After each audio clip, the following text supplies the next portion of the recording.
I'm Martha. As I sit here on the deck of my lake house, the gentle lapping of water against the shore the only sound, I can't help but reflect on the events that led me here. Just this morning, there was a pounding on the door, voices filled with anger and demand. Martha, open up. Mom's sharp tone was all too familiar, the same voice she used to command obedience when I was a teenager. I let their voices fade into the stillness of the house, just like I've let their neglect fade into the background of my life for so long. But this time, it's different. I'm not the forgotten daughter anymore. I'm the one in control. It all started 9 years ago. I was 20 then, and it was the last time my family celebrated my birthday. After that, year after year, there was nothing. No texts, no calls, not even a simple happy birthday on social media. At first, I told myself they were just busy. Then, I convinced myself I didn't care. But deep down, each passing year cut a little deeper. My family is from a well-to-do background. My father, Henry, is a successful businessman, always focused on his work and his social status. He's a man of few emotions, and when he does speak, it's often with an air of entitlement. My mother, Victoria, is a socialite who spends her days attending parties and maintaining the family's image. She's always been more concerned with what others think than with her own children's feelings. My sister, Lily, is the golden child. She's beautiful, popular, and has always gotten everything she's ever wanted. And I've always been the one in the shadows, the one who takes care of everyone else's needs. I've done so much for them. When Lily wanted to go out and have fun, I'd babysit her kids. When Dad's business was struggling, I'd help cover the bills. When Mom had doctor's appointments, I'd take her, even though she'd often complained that I was taking too much time. And yet, every year on my birthday, there was radio silence. But this year, I turned 29. I'd been working hard at my job, and my project landed us a major client. I received a bonus of $250,000, enough to change my life. Instead of waiting for a birthday wish that would never come, I decided to do something for myself. I wrote a check for the down payment on this lake house. It's a beautiful place, with glass walls that catch the sunrise and a dock that stretches out into the water like a promise. On my birthday morning, I posted 3 photos on social media. One of me on the dock, holding the keys to my new home. Another of the reflection of the sky in the windows. And the third was a close-up of the lake. The caption read, "Birthday gift to myself." By noon, my phone was blowing up. I had 37 missed calls, 6 voicemails, and a text from Lily. Please pick up the phone. We need to talk. The first voicemail was from Mom. Her voice was sickly sweet, pretending like she hadn't told me for years that birthdays were for kids. Martha, honey, we just saw your post. That house is amazing. Call us back, okay? We want to celebrate with you. The word celebrate tasted bitter on my tongue. 9 years of silence, and now they suddenly remembered how to celebrate. The next voicemail was from Dad. His tone was full of suspicion. Martha, where did you get the money for that place? Don't do anything stupid. Call me back before you regret it. But it was Lily's text that really made me laugh.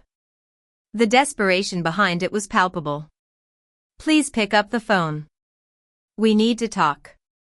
The we was a clear indication that they saw me as part of a collective, only when it was convenient for them. That evening, I was sitting on the dock, my feet in the water and a glass of wine in my hand, watching the sunset. My phone buzzed again. It was a video call from Lily. I let it ring until it cut off. Seconds later, a message came through. How could you buy something like that without telling us? Do you have any idea what people will think? That single sentence told me everything I needed to know.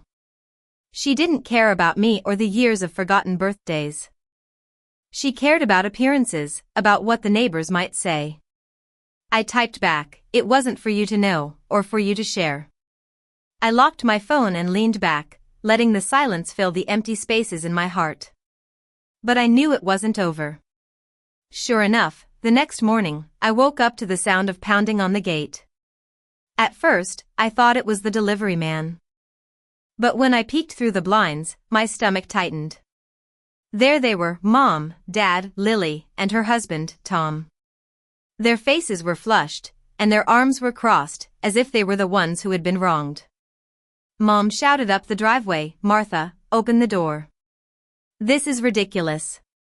We're family." The word family felt like a slap in the face. Where was this family when I was blowing out candles alone year after year? Where was it when I was struggling with college bills and they told me to be more like Lily? I didn't move. I let them pound on the gate and stew in their anger. My phone lit up with a text from Dad. "We're outside. We're not leaving until you let us in." After 20 minutes of their noise echoing through the trees, I opened the second-story window and leaned out, as calm as the lake behind me.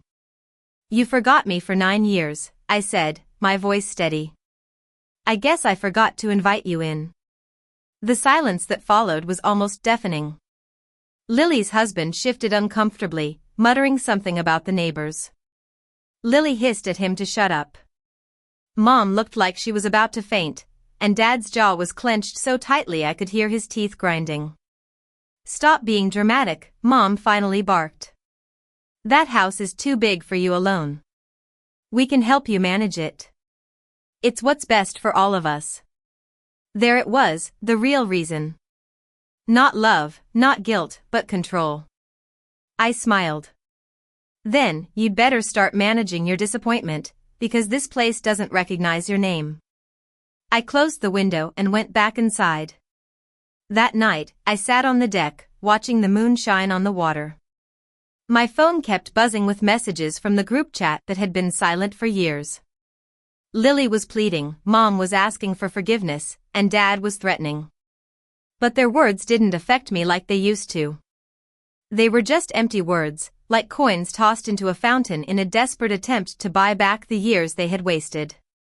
Then, my boss called. His voice was warm and full of pride. "Martha, did you get my email? Your project landed us a major client. The bonus is confirmed. $250,000 is already in your account." I laughed softly, shaking my head at the irony.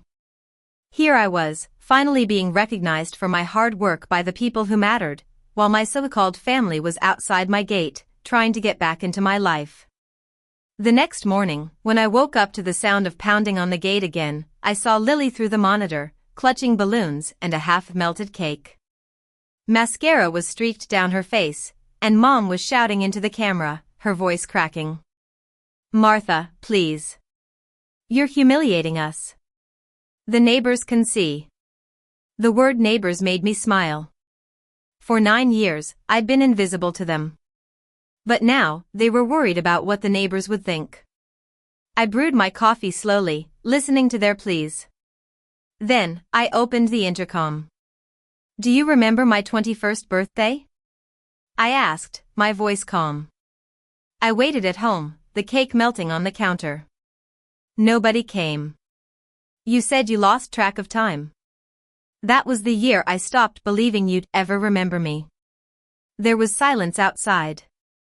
"Now," I continued, "this house, this life, this peace, none of you had a hand in it.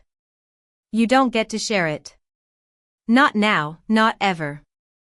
Lily burst into tears and started slamming her fists against the gate. "You're cruel, Martha. Family forgives." I tilted my head and sipped my coffee. Family doesn't forget birthdays for 9 years straight. Family doesn't show up only when there's money on the table. The balloons slipped from her grip and floated away. They all stood there, frozen, looking at me like they were seeing me for the first time. I pressed the button to turn off the camera feed and let the silence wrap around me like a shield. The calls and messages didn't stop. By evening, I had over 80 missed calls. The voicemails went from angry to pleading to desperate. My brother, Jake, called and said, "Martha, you're tearing this family apart. Just answer, okay?" I leaned back in my chair, watching the sun set over the lake. The peace here was priceless, and no apology, real or fake, could ever buy it back. Mom sent a message saying, "Fine. If you won't answer, we'll come back with the lawyer." That house was supposed to be ours. I opened my laptop and pulled up the deed. My name, Martha Thompson, was printed in bold.